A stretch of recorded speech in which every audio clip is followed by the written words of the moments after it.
Good evening, Fighting Irish fans, and thank you for joining us this evening for Celebrate the Season, a look back at 10-0. I'm Chris Palmquist from the Notre Dame Alumni Association, and I'm excited to ask your questions of our guest this evening. In his 13th season back at his alma mater, he has led Notre Dame's athletic department through conference realignment, a new apparel deal, the launch of Fighting Irish Media, the Campus Crossroads project at Notre Dame Stadium, and a new social justice initiative, just to name a few highlights. Fighting Irish teams have won 6 national championships with 12 more team runner-up finishes, and individuals have claimed 21 national titles during his tenure as athletic director. From the class of 1976, I'm happy to welcome Vice President and James E. Rohr Director of Athletics, Jack Swarbrick, to the show. Jack, thanks so much for being here. How are you this evening? I'm doing great. It's great to be with you. Thanks for inviting me. We are happy to have you. Before we get to some great questions from our audience, and as a reminder to those watching, be sure to submit any question you might have for Jack in the comments section throughout the discussion. Before we get to those, though, I want to start with a look at this 2020 football team. Regardless of how this season finishes, hopefully with 3 more wins, of course, with everything this group went through this year, what are you going to remember about this squad? You know, I think it revolves around the culture of the squad. This has been an extraordinary year in that regard. In so many ways, we asked more of this team than any team in my 13 years here because of the pandemic. The sacrifices they had to make, the discipline they had to show. But going through that also created a unique bond. And this team, the members of this team have as much affection for each other, care about each other's success in ways that really produce greatness for teams. And that's what you've seen this year, led by a great coaching staff, but it's the bond, it's the extent to which the members of this team really care about each other that sets it apart. You mentioned the coaching staff. One of your first major moves as AD was hiring Brian Kelly. Now, back in 2016, after a 4-8 season, there were a lot of fans, a lot of national pundits calling for you to make a change in that position. Tell us a little bit about your relationship with Coach Kelly and how he's elevated the program over the last few years. Well, his record speaks for itself. 102 wins, 73.5% winning percentage, 3 undefeated regular seasons. I could go on and on.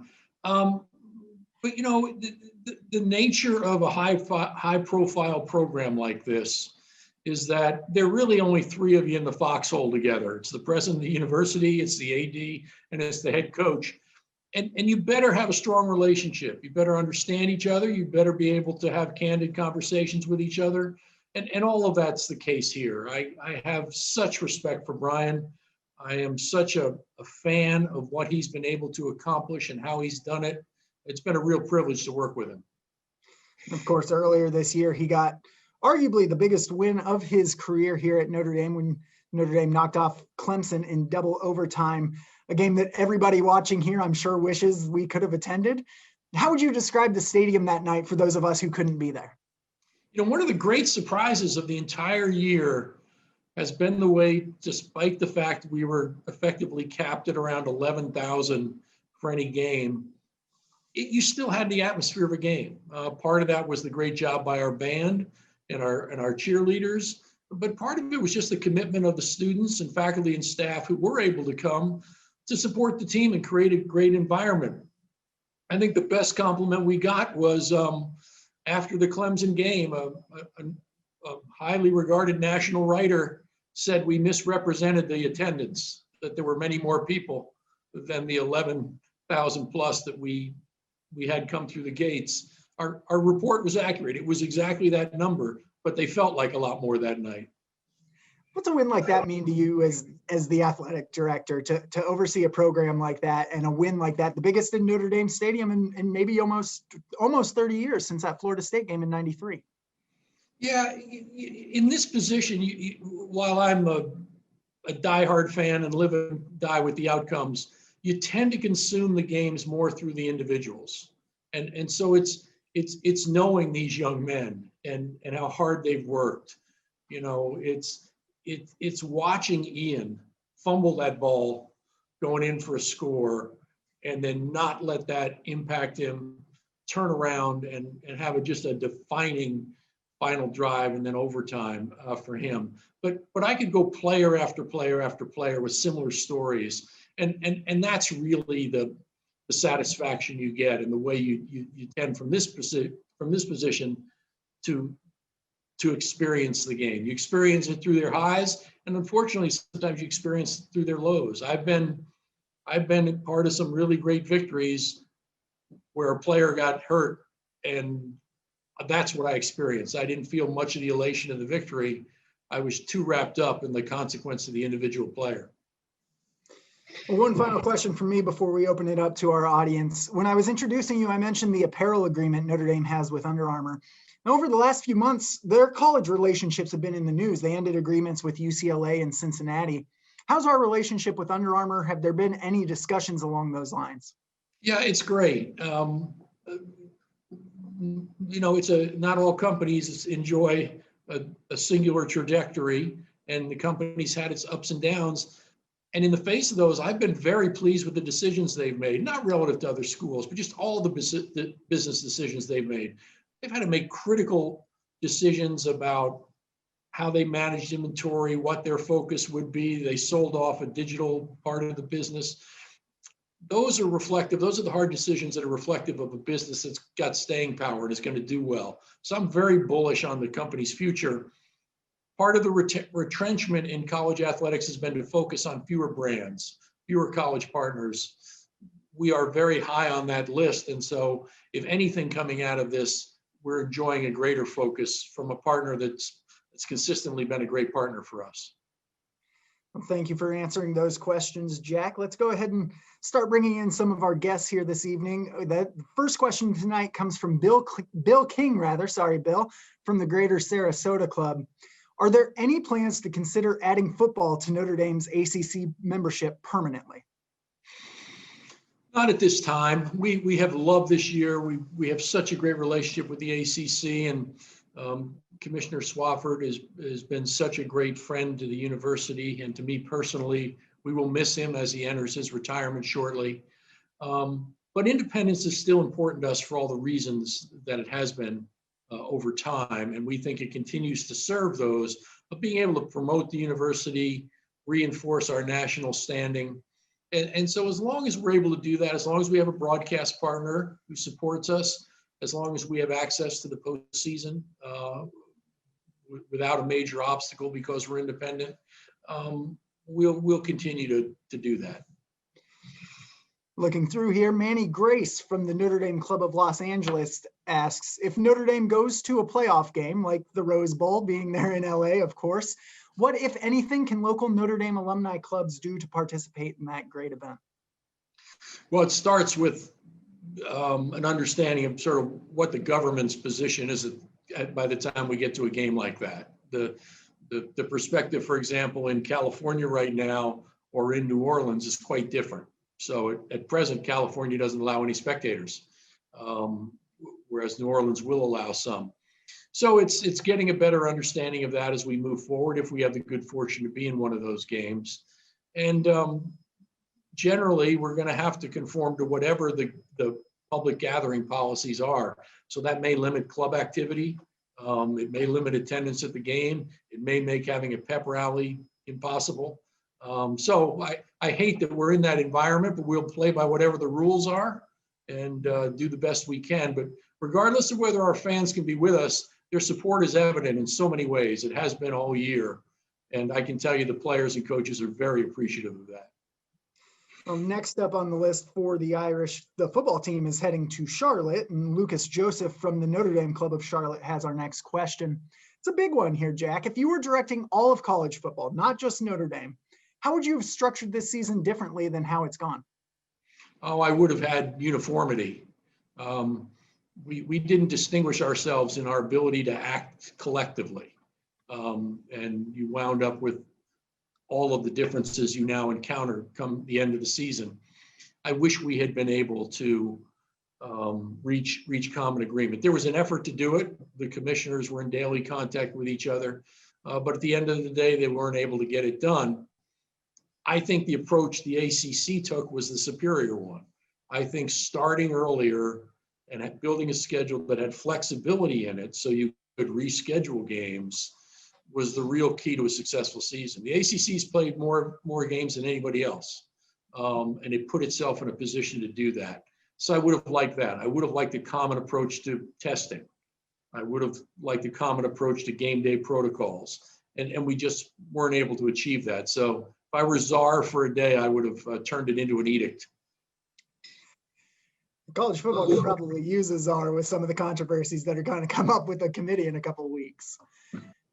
Nicole Fantozzi from the Young ND board asks, what's been the key for Notre Dame to have basically a full season when so many other surrounding schools, especially even here just in Indiana, have had to cancel games?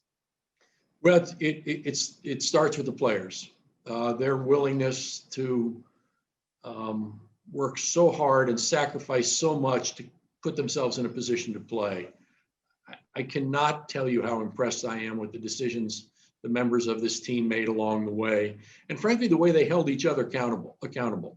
It's one thing for coaches and athletic directors to say, you got to do this, but it's the decisions that they make collectively. It's the way they hold each other accountable that really sets the tone.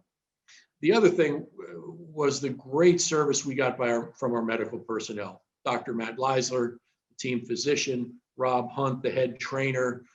They were so wired nationally. They were getting the best information every place. They worked hand in hand with the local health officials. Dr. Mark Fox has been an enormous resource to us. And all that came together to give us the best advice. And then Coach Kelly was always focused on implementing the best advice. There was never a time where he said, oh, that seems like too much work, or we're not going to do that. It was just the opposite. He was pushing to say, give me everything we can do to keep this team safe. When we had to redesign the use of the locker room, we did it. When we had to change how we ate meals, we did it. And so the combination of all that put us in a great position. Mark Palmer from the Los Angeles Club has a question about the Shamrock Series and in its future after being put on hold this year. Yeah, we'll continue to have Shamrock Series games. They won't be every year. There are a lot of reasons why it's a challenge to do it on a regular basis. And we want to make sure we support the local South Bend community with as many home games as we can. But there's a real role to be played by those Shamrock games. And again, part of taking Notre Dame nationally. So I think we have 3 or 4 that we now have booked into the future, and it's a distant future for us. We schedule more than 10 years out. But we've got some identified for the future, and they'll continue to be a part of our schedule, but an irregular part of it. Speaking of scheduling and big off-site games, Nicole Phillips from the Notre Dame Alumni Association Board of Directors asks if there are any plans to reschedule a game across the sea in Ireland since it was canceled this season. Well, we'd definitely like to get back to Ireland, and we continue to have discussions about trying to find a way to do it. It's not easy. One of the major constraints is it really only works at the beginning of the season because of the time involved in travel and the time you need when you come back. And we have a lot of really big opening season games scheduled in future schedules, like Ohio State, like Texas A&M. And so we've got to sort of figure out how to make that work and find the few spots where we may have an opportunity and try and get to Ireland in those years. I want to jump in with one that actually spurred a thought. This past weekend, a lot of us saw BYU and Coastal Carolina throw together a game 3 or 4 days in advance. Meanwhile, we see a lot of games getting scheduled 8, 9, 10 plus years out into the future. Do you see any change to the way that scheduling is done at the P5 level or at the FBS level to maybe make some of those more exciting last minute matchups? Yeah, it's a great question. It's very hard to achieve, but I'd like to explore it. I mean, we can't do it wholesale, but I'd like to explore maybe some systems where teams agree to hold one spot open on one date. You know, like everybody picks this week and holds it open. And within the year, say you figure out how to do it. I'm not sure that's feasible because we're also focused on balancing home and away schedules, maintaining rivalries. You start with, for most schools, with a 9 or 8 game conference schedule. The complexities of it are enormous, but I do think it would be good for the game if we could figure out how to create a few more of those opportunities. something that the Big Ten is doing with their championship week, matching up 2-2, 3-3 across the divisions. And moving on back to our guest questions here, a question from Ann Roy from the Alumni Association Board of Directors. It's a big one as well here, Jack. Personally speaking, what got you through the last 10 months? Being at Notre Dame, it was so inspiring to be here during this period of time. I've said several times publicly, and I said it to Father Jenkins when we were together the other night, I have never been more proud to be affiliated with this institution. First of all, it led nationally. When Father John staked out the ground so early to say, we're coming back to school and we're committed to residential education and we're going to make it work. That was a huge step to take in a real leadership position nationally that a lot of people rejected. But it was a rallying cry for the rest of us. Our decisions in athletics were shaped by his decision, right? If he was going to do that, we had an obligation to try and return to athletics to something approaching normal also.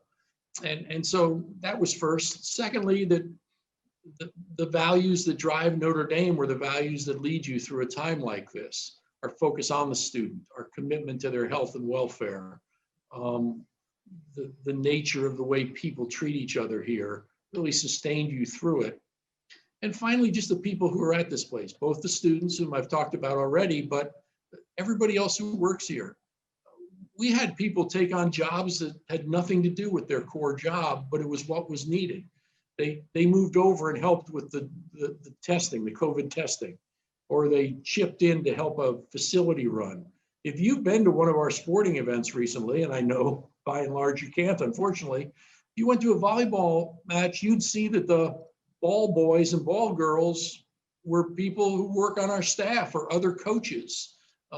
At the swim meet, we had coaches from other teams as the timers.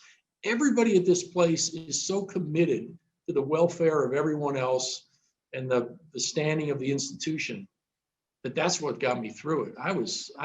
I felt absolutely honored to have a role in leading this place during this period of time because of who I led with.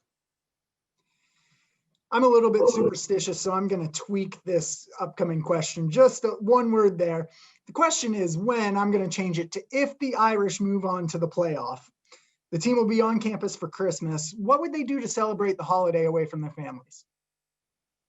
I'm not sure of all that Coach Kelly has in mind, but as you can imagine, there's been a big focus on that generally. This is an extraordinary long period of time to be on campus because we ended school so early before Thanksgiving and we don't come back. First move-in date is January 28th, I believe. So you've got 2 full months plus without the other students on campus. So the football team has that up until whenever their season ends. But for basketball and hockey, it's the entire period that they're here involved in their sport. So we have to pay attention to that. What activities can we provide? What opportunities can we present that don't pose a risk to their health? There'll be a great Thanksgiving dinner. There'll be other things that are done to celebrate the holidays, or a Christmas dinner, I'm sorry, to celebrate the holidays. And we'll try and make sure it's as positive an experience as it can be. One of the other questions coming in here, what's the latest on the NCAA's name, image, and likeness legislation, and how do you anticipate that change could impact Notre Dame? Well, we're about to head into a period of time which will be the most revolutionary, I believe, in the history of college athletics. In the coming year, we will have name, image, and likeness for student athletes. There will also be an extension of educational benefits, what a scholarship can entail under a legal case referred to as the Alston case. We will undoubtedly have a one-time transfer rule put in place that allows every student athlete to transfer one time, regardless of their sport. And we'll be coming off everything that was part of the pandemic, or has been part of the pandemic dynamic. So it'll be an extraordinary time. We're committed to navigating through those things, but in doing it, maintaining the relationship between the student athlete and the university as one of student and university. We're not heading down a road where student athletes become employees of the university. That's not our model. We think we can do that. We have been an advocate for name, image, and likeness. We believe in it because other students have the opportunity to do it. So why shouldn't a student who's an athlete? We're okay with the transfer because most students who pick Notre Dame pick it for a host of reasons, not just whether they're going to get playing time. And so we think we can manage and embrace all these changes, but it'll be like nothing we've seen in our lifetime. A couple more quick questions here before we let you go tonight, Jack. Capacity for the ACC championship game is just a little over 5,000 tickets. How is Notre Dame allocating those tickets? That announcement is about to be made, but there will be some available to season ticket holders through a process that'll be identified shortly. But our first priority, as you'd want it to be, are the parents and families of the student athletes and coaches. And so that'll take up a fair amount, roughly half of the tickets available. And those others, we're going to make sure that they're distributed across our fan base so that while there aren't a lot available at various levels of engagement, people who support us, there'll be some opportunities. A little light one here for you. We know Coach Kelly is a big Bruce Springsteen fan. Who are some of your favorite musicians? Did you go to any awesome concerts during your time here at Notre Dame? Yeah, I did. You know, concerts were a little more prevalent back in the dark ages when I was here, and so I do remember some great concerts during my time here, and in the area as well. I missed Springsteen here. Came just after I left. But he did, that was his first time in the area. I'm a fan of his. My tastes are very eclectic. As my staff has found out, in our regular staff meetings, town hall meetings during the course of the pandemic, done in this format, they'd always begin with a walk-up song and a quote. And those walk-up songs came from John Prine, Pink, U2, the Beatles, Los Lobos. We were all over the place, and it sort of reflects my eclectic musical taste. John Prine and Pink side by side. I didn't think I would get those two listed back to back tonight. Two of my very favorites. We were commemorating John's passing, unfortunately, but yeah. One more question here from our audience before we start to wrap things up here. Sean O'Reilly, the NDAA board president-elect, says, first off, congratulations, kudos to the entire leadership team on fall semester. Watching Notre Dame's commitment to the residence life experience and in-person learning made everybody proud. Not to get ahead of what may be a very challenging spring semester, but what's your perspective on what next fall looks like at Notre Dame? What sort of things would you be looking at before allowing alumni and friends back to campus? Yeah, I'm very optimistic about the fall. I think that the deployment of the vaccines, while it will take time, I think will make a big difference. I think the summer will help us generally as a country. And I think there'll be a greater embrace of what we have to do to get healthier and better. Unfortunately, some of that got politicized in the first 8 months of the pandemic, and I sense a growing commitment, a broader commitment to do what we need to do. So I'm very optimistic about the fall. The spring, the rest of the winter and spring are going to present challenges, and we've already seen it with basketball nationally, and that'll continue to be a challenge. And we have a really unique challenge in front of us this spring, in that it will be a time when all of our sports are engaged for the first time in the history of the school, because all of the fall sports now also have a spring season because the NCAA moved the championships. So volleyball, the soccers will all be going during that period of time. Plus we'll have spring football and all our winter sports. Not sure how we're going to manage it, but we'll have all 700 plus student athletes engaged at one time. Be a fun time to be a Fighting Irish fan. One last question, actually, before we move on here. Some rumors and conversation about the ACC championship game. We've kind of seen this starting to percolate in the Big Ten, especially. Any thought to canceling the ACC championship game to ensure two teams could qualify for the playoff? No, none. That would never even be discussed. Winning the championship is important. It's a real goal for the athletes on both teams. It in and of itself has great value. We would never want to deprive student athletes of that. They want the challenge of competing. The team was fully ready to play one more game and would have embraced it. And certainly Coach Kelly felt that way. The reason the ACC made the scheduling decision with regard to this week was if Virginia Tech had upset Clemson, it was really important that Miami get another game in so all the candidate teams played the same amount of games. The only way you could do that was have Miami play this week while Clemson and Notre Dame didn't.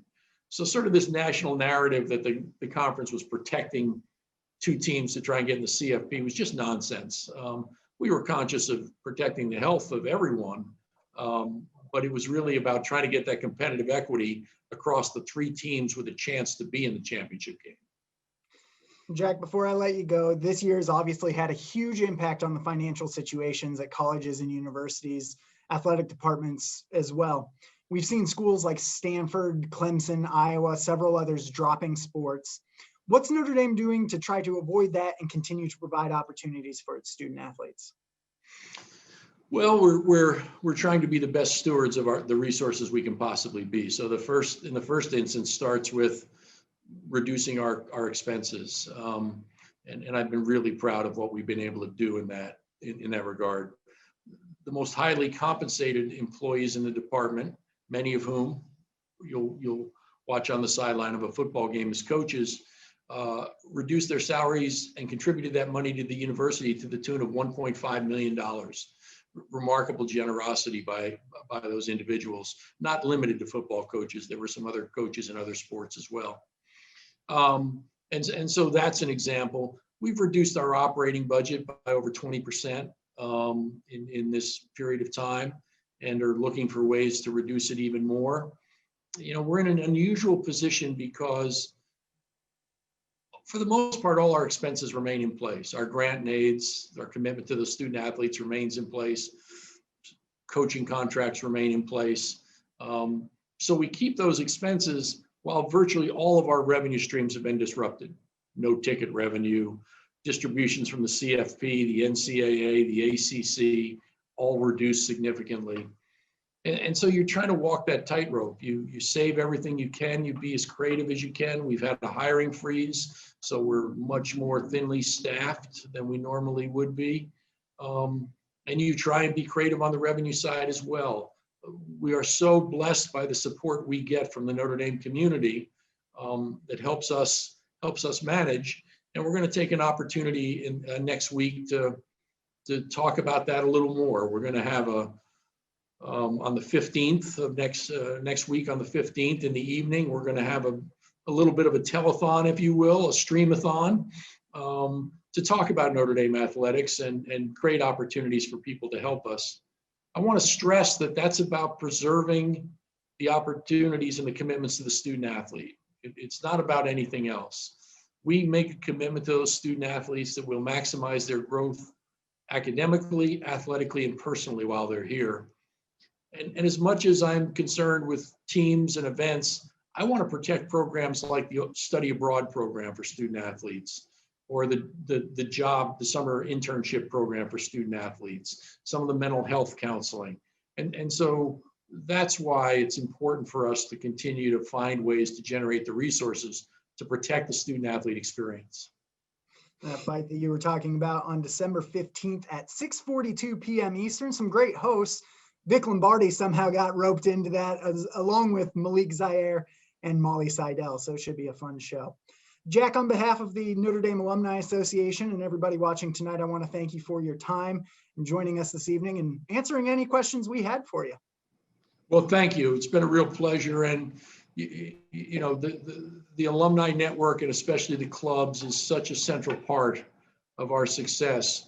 One of the things I always talk about when I'm with prospective student athletes is that network and the fact that Notre Dame has more clubs than any other university in the country. And that's because people care about it more. So thanks to all of you for the extent to which you support Notre Dame athletics, but more importantly, the way you care about this university. Thank you again, Jack, for joining us. Thank you, everybody, for watching. We will leave you tonight with the icon from last weekend's Senior Day win over Syracuse. For now, go Irish, beat Tigers. Last time we were with you in this stadium, the unforgettable win for Notre Dame over #1 Clemson. Since then, the Irish have validated that with back-to-back wins, and they found out that they've clinched a berth in the ACC championship game. At this moment, they want to complete the regular season undefeated, get a 24th consecutive home win, and send Ian Book out with more wins than any other quarterback in Notre Dame history. Looks like I'm back to my ways, back to my ways, back to my ways, back to my ways. Truth be told, I'm back to my ways. We're on road. Back to my ways, I'm back to my ways. Thought I was turning a page. Yeah, I'm back to my ways. McKinley ruled, breaking the play. Blitz coming, ball comes out. 2, picked up by Maris, Leo foul. McKinley goes up and gets it. Dominate the third quarters. Everybody got the message? Sure. So defensively, we go out and dominate it right now. All right, let's go play. He lost the football, and it's recovered by Notre Dame. From the shotgun, drilled in the backfield as soon as he handed off. Throws to the right, intercepted. Intercepted by Dalen Hayes. There were a lot of nice individual performances. I want to start with Javon McKinley's performance. I think, Kyron, you're lucky that you got to 1,000 yards tonight. But the one thing that I wanted to bring up is the all-time winningest quarterback in the history of Notre Dame. With 30 wins, accounted for 5 touchdowns today. Game ball goes to Ian Book. Notre Dame closes out a perfect regular season. They've won 24 straight at home, and Ian Book has set the mark for the most wins as starting quarterback in Irish history.